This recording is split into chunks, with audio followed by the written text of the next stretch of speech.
there, this is Joni with TheGalavan. I have a quick message before we get to the video.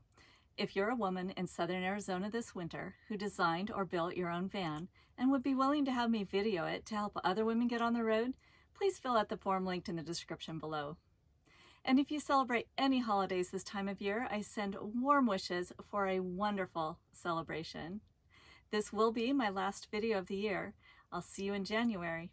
Now on to the video. I have a camera-shy nomad who did a great self-build I've been wanting to show you for a while. She's got so many unique solutions to day-to-day problems that all full-time van lifers have to figure out one way or another.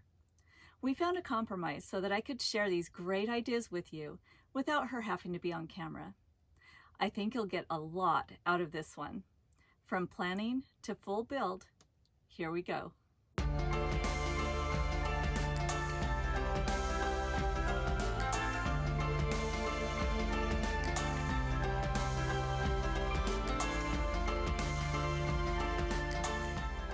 As a van designer, I can tell you that the most important part of the build is the planning. How much space do you have? Where do you want everything to go? Can you live within that space with the things you think you want? Our anonymous nomad knew she wanted a Dodge Ram ProMaster high top with a 159-inch wheelbase. Before she even bought it, she planned out her design by taping off the interior van dimensions in her living space. And she used boxes, tables, and actual appliances to get a feel for how it would all work together and how to live within the confines of her selected van. She feels this was a vital step in helping her build out her ProMaster.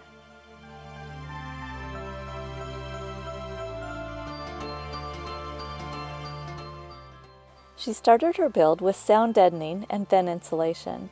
On the walls, she added polyiso board with an air gap before the Reflectix, and then thinsulate was added. For the ceiling, she layered Reflectix, polyiso board, and thinsulate on a simple wooden frame.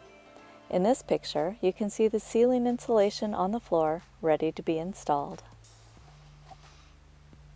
Here's the ceiling being placed without additional help from anyone. A one-woman job without any spray adhesives. She used bungee cords to hold the frame in place while she screwed it into the van supports. Here's the cross supports all screwed in, and the completed ceiling is lightweight, very insulated, and reflects light and color beautifully.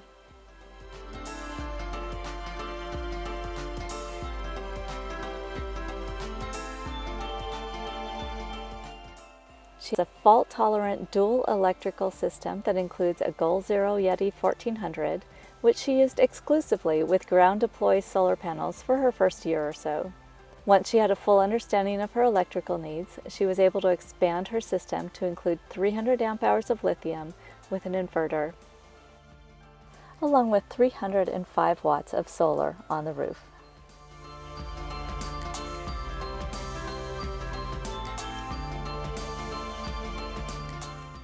All of the water is filtered through a big Berkey water filter system, and she uses very little water using disposable paper bowls and paper towels.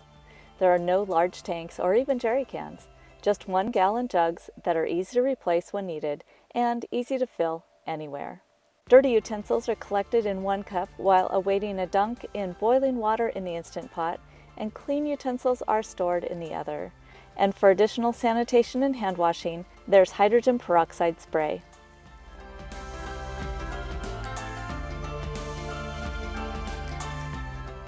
The Ram ProMaster comes equipped with above cab storage. She stores blankets, sheets, towels, and winter clothes here to provide additional insulation from the summer heat. In the hollows of the sliding door, there's room for cords, tow straps, and other hard-to-store items. Using the space between the cedar closet liner siding and the insulation, there's room for clever file storage. Using simple hardware, you don't even notice it's there when closed. Adding a wooden lip to the front of an old bookcase gives all the support needed to keep wire baskets in place while driving, and giving a ton of clothing storage. At the end of the counter is a flip-up table, which covers a storage area for things like telescoping ladder, a camp chair, and a folding table. That storage goes all the way back to the back door, allowing for really long items like kayak paddles and crabbing nets. She also made a simple upper shelf and added a narrow lip to hold baskets.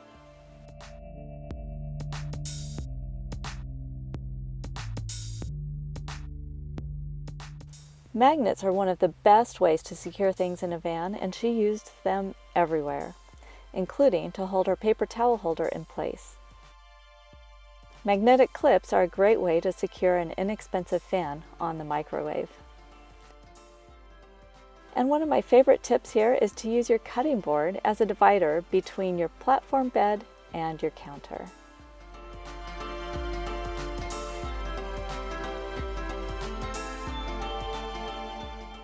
This van has an all-electric kitchen with a microwave, Instant Pot, Goal Zero, and a Dometic 12-volt fridge. She used an old dresser and built up a section to support the plywood counter. Taking a couple of drawers out of the dresser allows more efficient storage for food in tipped baskets. And under the tipped baskets is a larger basket for lots of canned items, and with the drawers removed, the back brace is available for more cans. The area between the dresser and the counter has room for pans, utensils, and lots of other items. And the flip-down door stays in place simply by tipping back. In a brilliant example of using what you have, she uses a yardstick from the hardware store to keep her appliances in place. And next to the counter, at the same height, sits the 12-volt Dometic fridge.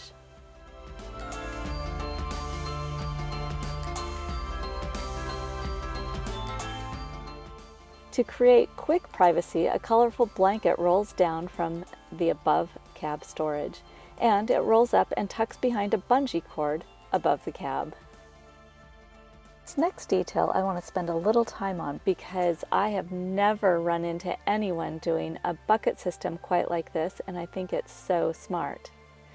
So she calls it the Pottiman, and this image is the Pottiman in its closed seat and ottoman position. You can either lift the top off and set it in front for a squatty potty, or just tip it back and lean it against the bookcase. The Pottiman contains 2 stacked 5-gallon buckets and a loose toilet seat. The white sticker allows you to see if the cover is on or off in the middle of the night. The top bucket is for urine. Just take off the lid and replace the seat. The toilet paper and poo bags are within easy reach. For poo, lift out the pee bucket and put a bag in the lower bucket. Then simply replace the seat and you're all set to go.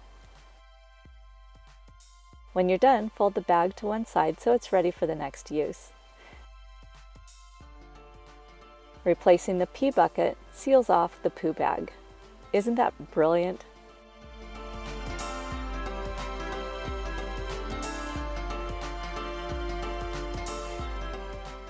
At the back door, she has a colorful blanket that is clamped down at the top and bottom so nothing can fall off the bed into the garage, and to prevent drafts. When the back door is open, she has full access to the garage without it being open to the living space. The open garage provides lots of storage and includes a BioLite for outdoor cooking. On the back windows, she has insulated window covers, and this provides a great space for hanging life jackets. I love the creative solutions in this van, and I'm so grateful to our anonymous nomad for letting me show you her awesome van so you can learn from it as well. Let me know in the comments below what your favorite new idea is. If you'd like to join the community of gals who are learning to succeed at life on the road, check out our Facebook group, Gal Adventurers. And if you loved this video, please share it. And if you'd like to see more van and rig tours, van life tips, and other videos to help women get on the road, hit subscribe and ring that notification bell so you don't miss any upcoming videos. This is Joni with the Galavan. Enjoy your journey.